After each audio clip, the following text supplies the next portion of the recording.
안녕하세요. 현실주의자입니다. 주말 잘 보내셨죠, 현재 여러분? 이제 드디어 12월 마지막 주차입니다. 2020년이 다 갔습니다. 올 한 해 동안 고생 많으셨습니다. 배당 이후의 흐름이 중요할 것 같은데요. 당연한 말이죠. 근데 어차피 내년도 상승이라고 생각하고 있습니다. 그 이유는 계속 말씀드렸다시피 여러 가지 하락하지 않을 이유들이 많은 거예요. 상승할 만한 이유는 잘 모르겠어요, 아직. 왜냐하면 흔하디 흔한 호재이기 때문이죠. 그것들이 들어올린다? 그건 아닐 것 같고요. 어차피 하락시킬 만한 이슈가 없는 겁니다. 지금 언론에서 닷컴 버블을 연상시킨다. 뭐 이렇게 얘기를 하고 있어요. 비트코인을 보시면 알겠지만 남들 다 꼭대기라고 할 때 뚫고 막 올라갑니다. 그러니까 사람들의 예측과 평가는 의미가 없다는 거예요. 결국에는 돈의 흐름이다. 그리고 아이 참 도대체 뭐 하고 있는지 모르겠네요, 지금 현재. 3단계 격상을 오늘 논의한다고 했는데요. 논의 결과 2.5단계를 연장한다고 합니다. 제가 단도리 쳐서 말씀드리지만 저는 3단계를 하자 이렇게 옹호하고 있는 게 아니에요. 근데 기준을 세웠으면 기준을 지켜야 되는데 기준을 안 지키고 있잖아요. 그게 저는 굉장히 답답한 겁니다. 왜냐하면 투자자 입장에서는 무언가 불확실성이 생기는 게 굉장히 껄끄럽습니다. 그렇지 않습니까? 저희는 증시를 투자하고 있는 거지 막 이런 코로나 관련해서 정치적인 뭐 얘기를 하고자 하는 거 아니에요. 정치적인 얘기를 하면 진짜 한 3 일을 얘기할 수 있습니다, 저. 정치 채널을 한번 하려다가 지금 안 하고 있는데 그게 오히려 시간도 많이 끌고 어그로도 많이 끌 것 같아서 안 하고 있는 거예요. 아무튼 지금 3 단계를 격상하느니 마느니 얘기를 하다가 오늘 얘기를 했는데요. 그 이미 강한 방역 조치 중이라고 합니다. 3 단계 격상을 안 하는 이유로. 저는 기준을 왜 자꾸 언급하냐 하면 이게 논의하기 전에도 이미 진행되고 있는 방역 조치였잖아요. 그러면 논의조차 안 했으면 되는데 논의를 하고 나서 이미 강한 방역 조치 중이니까 2.5 단계 연장하겠다라고 하면 이게 신뢰성이 있는 말인지 잘 모르겠어요. 인제 3 단계 얘기는 저 꺼내지 않겠습니다. 3 단계 안 할 거예요. 안 할 이유를 찾고 있네요. 아무튼 3 단계를 한다는 전제하에 증시를 투자하는 액션은 멈추고 그냥 똥 밟았다 생각하겠습니다. 갑자기 폭락해 버리면 똥 밟은 거예요, 이거. 음. 아무튼 좀 답답하네 진짜 이거. 웬만하면 짜증이 안 나는데 무슨 고무줄 이렇게 기준 안 지키는 참 우리도 횡단보도 신호등 지키면서 건너는데 참 안타깝습니다. 아무튼 한국 코로나 확진자 추이입니다. 지금 1241명으로 최고치를 경신했어요. 그리고 3차 확산이 계속 진행 중입니다. 이거 생각보다 심각한 상황인데 증시가 반응을 안 하죠. 제가 예전에 말씀드렸듯이 "코로나 확산은 더 이상 악재가 아니다."라는 말을 제가 한 달 전인가 2달 전에 드렸잖아요. 그러니까 이런 겁니다. 사람들이 코로나에 면역된 게 아니고 이 재료에 면역이 된 거예요. 뭐 그래서 어쩌라고 약간 이런 겁니다. 왜냐하면 어차피 다시 반등할 거 아는데 팔지 않는 거죠. 이것도 역포모 현상입니다. 내가 팔았다가는 포모가 될 수 있다라고 생각하는 거예요. 하지만 조심 좀 해야 될 것 같아요. 이제 지금 너무 왔다 갔다 하고 있습니다. 지금 삽질이 멘틀층을 뚫고 들어가고 있어요. 3 단계를 안 하고 있는 것도 어찌 보면 문제입니다. 왜냐하면 지금 기준이 다 맞잖아요. 그러면 다음에 3 단계를 하는 조건을 말해야 되는데 그렇지도 않았습니다. 그러니까 이제 너무 먹구름이 꼈다로 느껴집니다. 이제 코로나 관련해서는 저는 '악재를 만들고 있다.'라고 생각합니다 지금. 3 단계를 딱 하고 증시 충격 받고 가는 건데 예. 그래요. 예. 이거 넘어가겠습니다. 자, 공매도 개편 예정입니다. 공매도 뜯어 고친다. 금융위가 내놓은 세 가지 큰 줄기라는 내용이 있는데요. 세 가지 줄기가 이겁니다. 불법 공매도 처벌을 강화한다.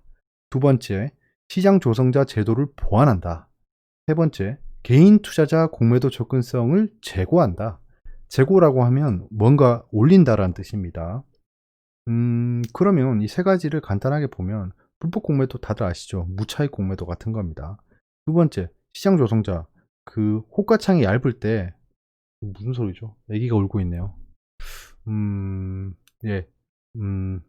시장 조성자 제도 예, 시장 조성자라고 하면 호가창이 비어 있을 때 막 제가 1,000 주를 가지고 있는데 호가창에 천주가 안 채워져 있으면 팔 수가 없잖아요. 그러면 그 해당 종목들이 흔들립니다. 이게 나비 효과가 돼서 증시가 흔들릴 수도 있기 때문에 그 일정 정도 혜택을 주고 증권사한테 "얘들아 너네 호가창 좀 채워놔."라고 하는 게 시장 조성자입니다. 그 ETF에서 쓰는 그 LP 공급은 아니에요. 세 번째, 개인 투자자 공매도 접근성은 아시겠죠? 개인 투자자가 지금은 제한적으로 공매도에 투자할 수 있습니다. 근데 그거를 좀 제고하겠다라는 건데요. 전 이 중에 첫 번째에 집중하고 있는데요. 자, 불법 공매도 처벌 강화인데요. 잘 보세요. 지난 6일 국내 최대 규모의 증권사 삼성증권에서 어처구니 없는 금융사고가 벌어졌다. 이거 아시죠? 18년 4월 6일인가? 19년 4월 6일인가? 삼성증권 창구에서 금융사고가 발생했죠. 창구가 아니고 삼성증권사에서 자사 직원들이 소유한 자사주를 배당하는 과정에서 담당 직원이 한 주당 1,000원을 입력해야 하는데, 잘 보세요. 한 주당 1,000원을 입력해야 하는데 한 주당 1,000주를 잘못 입력한 것이다. 이 사태로 천문학적인 유령 주식이 발생했고, 이를 배당받은 직원들이 실제 매도까지 하면서 논란이 걷잡을 수 없이 커지고 있다라는 거였는데요. 자, 불법 공매도 처벌이라고 하면, 죄송합니다. 무차익 공매도인데요. 무차별 공매도. 무차익 공매도인데요. 그게 뭐냐면, 공매도를 하려면 대차를 해와서 그 업팅 룰을 지키면서 매도를 해야 됩니다. 근데 이런 룰을 지키지 않고 그냥 즉각적으로 공매도를 해버린다는 거죠. 그러고 나서 나중에 갚는 겁니다. 저는 이거에 대한 문제가 뭐냐면, 보시면 알겠지만 지금 한 주당 1,000원을 입력해야 되는데 한 주당 1,000주를 잘못 입력했다고 하잖아요. 실수라 칠게요. 근데 이 실수를 용인하는 시스템이란 겁니다. 실수 자체가 안 돼야 돼요. 그러니까 가입할 때 휴대폰 번호를 넣는 란이 있잖아요. 그럼 거기에 휴대폰 번호가 아니고 기흥, 니은, 디귿, 리을을 넣으면 오류가 뜹니다. 한글을 넣을 수 없습니다. 전화번호를 넣어주세요. 010으로 시작하지 않고 900으로 시작하면 010으로 시작해야 되는 그 입력이 필요합니다. 전화번호만 입력해 주세요. 이렇게 시스템적으로 맞거든요. 근데 이거를 봤을 때 알 수 있는 거는 이 증권사 시스템에서 무차익 공매도가 가능한 상태라는 겁니다. 저는 이게 너무 기가 막혀요. 이게 기가 막힌데, 저만 기가 막힌지 모르겠지만 시스템적으로 막아놓으면 일어날 일이 없습니다. 이게 너무 이해가 안 되는 거예요. 근데 우선 불법 공매도에 대한 처벌 수위가 크게 높아졌대요. 지난 9일 국회는 불법 공매도를 할 경우 1년 이상의 유기징역이나 예. 손실액의 3배에서 5배 이하의 벌금을 부과하는 자본시장법 개정안을 통과시켰대요. 이 삽질이 자꾸 막 땅을 뚫고 들어가네요. 뭐 안 하는 것보다 낫지만 시스템을 뜯어 고쳐야 됩니다. 전 이게 너무 이해가 안 돼요. 시스템을 막아놓으면 할 수가 없는데 시스템을 안 막고 왜 자꾸 벌금을 내라고 하죠? 그럼 손해는 개인 투자자가 보고 벌금은 정부가 받아가나요? 이게 무슨, 그럼 손해본 개인 투자자는 어떻게 보상해 줄 건데요? 무차익 공매도가 발생해서. 항상 무차익 공매도가 발생하면 손방망이로 벌금을 걷어갔어요. 그러니까 이게 전 이해가 안 된다는 겁니다. 정말 전 공매도 시스템은 굉장히 긍정적으로 평가하는 사람 중에 한 명인데도 이런 무차익 공매도 같은 걸 시스템적으로 안 막아놓는 이유를 모르겠어요. 시스템을 막으면 끝인데 시스템을 안 막고 있다는 게 무슨, 이거 진짜 호미로 막을 걸 가래로 막는 거지. 이게 너무 안타깝습니다. 제가 뭐 국민청원이라도 해야 되는지 모르겠네. 시스템을 막자. 불법 공매도가 일어나지 않도록 시스템을 고칩시다 라고 하면 좋은데, LG전자의 음모론이 대두되고 있어요.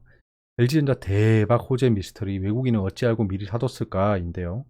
자, 12월 매매 동향을 보면 외국인은 대박 호재를 미리 알고 LG전자 주식을 집중 매수한 게 아닌가 의문을 불러일으킵니다. 자, 음모론을 살살살살 피워 올리고 있죠. 게다가 23일 금융감독원 공시가 나오기 전 외국계 통신사에서 관련 뉴스를 먼저 보도한 점도 이러한 의문을 품게 하는데 일조한대요.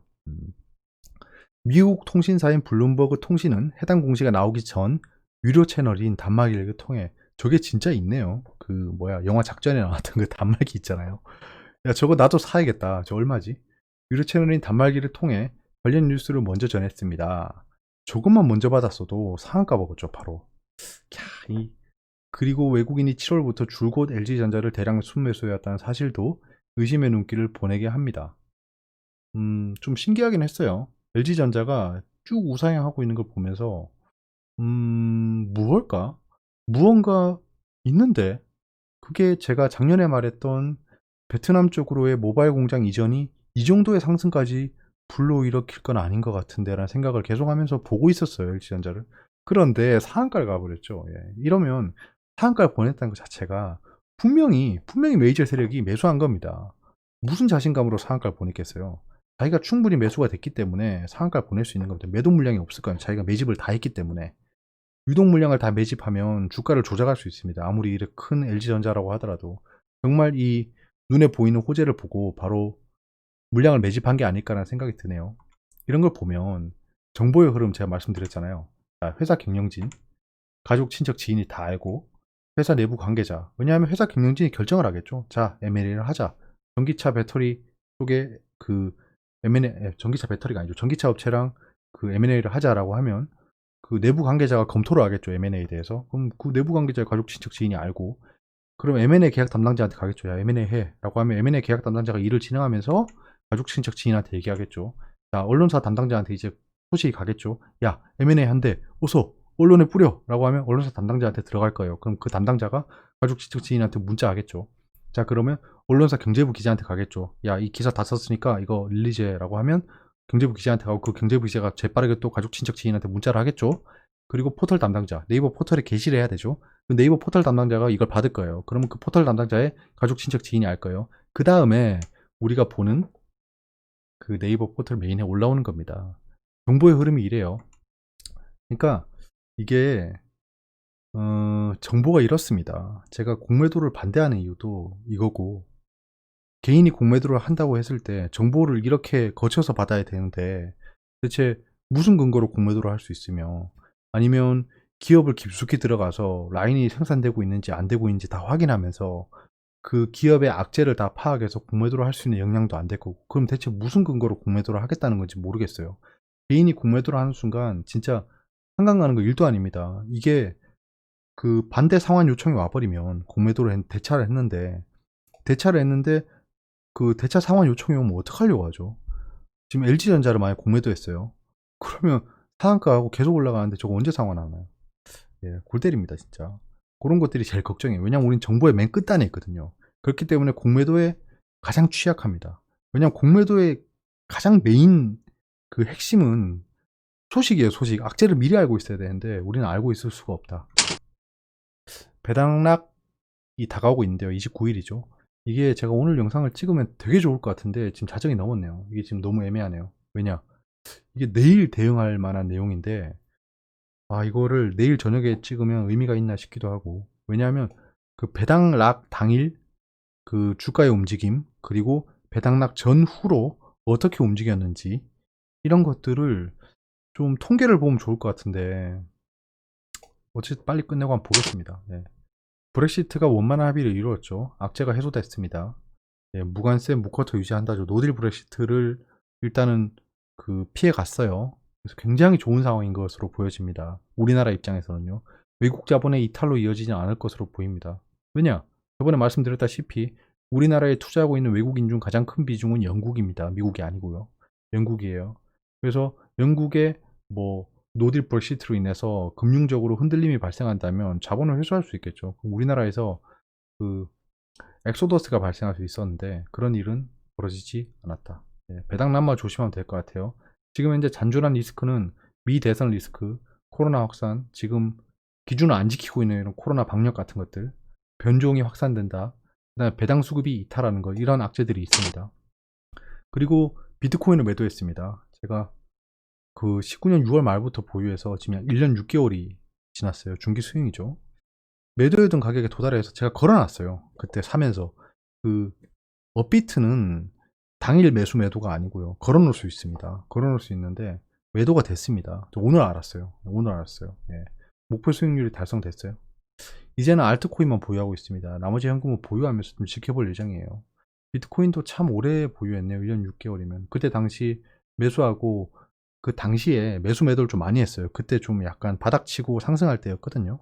그래서 방송에서도 몇 번 말씀드렸었는데 그때 댓글에서 엄청 뭐라 하신 분들 많죠. 예, 비트코인은 사기인데 뭘 그런 걸 사고 팔고 하면서 방송에서 얘기하냐라고 했는데 안녕하세요.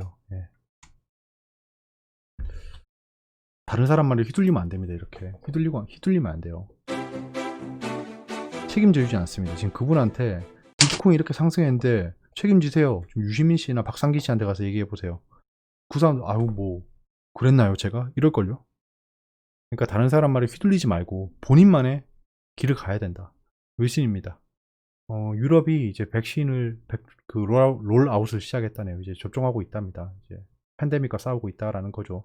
유로존은 팬데믹에 치명적인 타격을 입었죠. 왜냐하면 관광업이 주거든요. 그래서 유럽도 이제 백신이 접종되고 이상이 없고 점점 면역력이 강해진다면 빠른 속도로 복구해 줄 것으로 얘기해집니다. 비트코인이 27,000불을 넘었다. 뉴 피크를 찍었다라고 합니다. 더 올라갈 수도 있을 것 같아요. 더 올라갈 수도 있는데 저는 최초 목표로 한 거를 이뤘기 때문에 매도한 겁니다. 뭐 여기서 더 올라가면 별 수 없죠. 차이나 인더스트리얼의 이익이 강하게 상승하고 있다. 예. 7개월 연속으로 상승했다네요. 중국은 지금 블랙리스트 추가가 되고 있음에도 불구하고 폭락을 하고 있지 않아요. 아마도 글로벌 자본이 무슨 생각이 있나 봅니다. 중국도 계속 지켜봐야 돼요. 2028년은 중국이 미국의 GDP를 역전할 수 있다고 하죠. 베트남이 30년 최저치로 성장률이 떨어졌다고 합니다. 그 이유는 코로나 바이러스 때문이라고 해요. 베트남도 그 중장기적으로 굉장히 발전하는 나라입니다. 인도네시아랑 더불어서. 그래서 외국에 ETF를 투자한다라고 하면 베트남, 중국, 인도네시아가 굉장히 유망하겠죠. 아프리카는 두말할 것도 없고요. 근데 아프리카 투자처는 없죠, 지금. 없기 때문에 베트남 ETF는 제가 일단은 항상 포트에 넣어놓고 보고 있습니다. 사진 않았어요, 아직. 푸틴 대통령이 그 결정했다네요. 코로나 바이러스 백신을 맞는다고. 이게 이름이 뭐였지? 스푸트니크 V죠? 이거를 맞겠다고 결정했다네요. 근데 이거 스푸트니크 V 공장에서 나와서 푸틴 대통령 팔에 맞는지를 봐야 돼요. 예, 저래놓고 화이자 모더나 맞을 수도 있어요. 자, 내신입니다. 내년 반도체 슈퍼사이클, 삼성 비메모리서 첫 20조 매출 기대한다 라는 얘기가 나오고 있죠. 내년이 반도체 슈퍼사이클임에는 틀림없습니다. 삼성전자가 오르는 건 다른 얘기죠. 근데 업황으로 봤을 때 반도체 슈퍼사이클은 맞다. 기 때문에 삼성전자가 조금 부담스러우면 다른 종목들을 탐색해 봐도 되겠죠. 저는 가장 좋게 봤던 종목이 DB 하이텍이었는데요. 놓쳤죠? 예. 제가 매도한 가격보다 훨씬 많이 올라와 버렸습니다. 계속 다음 기회를 봐야겠죠. 예. 어차피 비메모리 반도체 관련주는 많으니까요. 정부 내년 소부장 핵심 R&D에 2조 5천억 투자한답니다. 소부장도 계속 봐야 돼요. 소부장은 이제 놓지 않을 겁니다. 한번 우리나라가 시급했기 때문에 소부장 쪽에 투자는 늦추지 않을 거예요. 그래서 소부장도 계속 봐야 된다. 아직 더 오를 여지가 있다. 다큰법을 연상한다. 미증시 상반론인데요. 인터넷 버블 이후 미국에서 이런 종류의 광란을 본 적이 없다. 이런 얘기를 쭉쭉 하고 있는데요. 제가 제목에도 말씀드렸다시피 비트코인이 전 고점을 터치했을 때 다들 그렇게 얘기했어요. 드디어 거품이다. 비트코인이 이 가격까지 오는 건 말이 안 된다. 라고 했지만 지금 어떻죠? 그러니까 다른 사람들의 얘기는 의미가 없다는 거예요. 그 사람들이 인터넷 버블 이후에 미국에서 이런 종류의 광란을 본 적이 없다. 광란이라고 정의한 것도 저들이고요. 그리고 과거에 일어났던 일을 연상시키는 것도 연상은 당신들이 시키고 있는 거지. 과거의 닷컴 버블이랑 다릅니다, 지금. 닷컴 버블은 정말 허황된 미래 수익을 그때 PDR이죠. 그 꿈을 다 반영시켜서 올랐던 거고 실제 산업혁명 초창기라서 어떻게 될지 모르는 상황에서 사람들의 돈이 쏠렸던 거예요. 근데 지금은 다릅니다. 닷컴 버블 때 무슨 뭐 유동성 완화가 있었나요? 무슨 코로나 바이러스가 있었나요? 전혀 달라요. 공부해봤을 때는. 그때 당시에 제가 경험해보지 못한 시장이니까 제가 함부로 말씀드릴 수는 없겠지만 그때랑 지금은 다릅니다. 달라요. 돈의 가치도 달라요. 돈의 가치만 따져도 지금 주가는 적정 수준입니다. 돈의 가치만 따져도. 모더나 백신 맞고 혀 마비, 현기증에 식은땀 등 알레르기 반응이라는데요. 좀 이런 부작용이 발생하면 곤란하겠죠. 근데 알러지 치료제인 에피네프린을 처방받은 지 회복세를 보였다. 이거는 특정 알러지가 발생하면 그 알러지 약으로 해결을 했다라는 거죠. 그러니까 계속 이런 식으로 그 조명이 되고 있는 걸 보니까 이 백신에 사이드 이펙트가 발생했을 때 그냥 지금 알러지 치료제인 에피네프린이 어떤 회사에서 만드는지 모르겠지만 요 회사 주가가 올라가겠죠. 약간 이런 생각이 들더라고요. 그러니까 알러지 반응이 발생했을 때 그 알러지 반응에 대한 약을 만들고 있는 회사가 갑자기 상한가를 갈 수도 있겠구나 생각이 들더라고요. 근데 그런 회사는 알 수가 없죠, 우리가. 그래서 미리 대비는 할 수 없다. 닥터 어둠 루빈이 비트코인 가치 없어. 가격 완전 조작. 이분은 진짜 이 후한무치가 떠오르네요. 진짜 얼굴이 두꺼워도 엄청 두껍네. 지금 증시의 상승 속도만 봐도 자기가 말했는 거를 석고대죄를 해야 되는데 이제는 비트코인도 가치가 없다라고 하네. 근데 저분은 응원합니다. 비트코인을 팔았어요. 그렇기 때문에 응원합니다. 루비니 교수님. 계속 그 전도해가지고 폭락시켜 주세요. 네, 제가 매수하게. 자, 일정을 확인하시고 오늘 좀 내용이 많았다 보니까 20분이 넘었네요. 좀 빨리빨리 넘어갈게요. 자, 이제 일정이 별로 없어요. 이번 주는 또 마켓이 조기 종료하죠.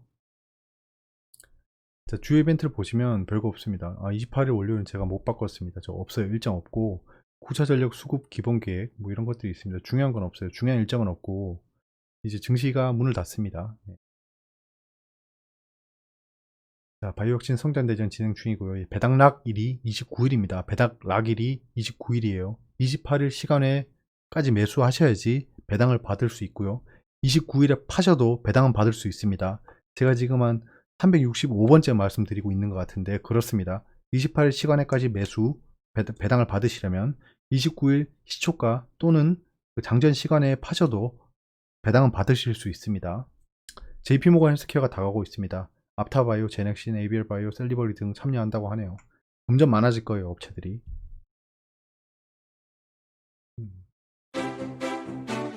못하겠다. 배당락 분석. 죄송합니다. 자, 다우존스.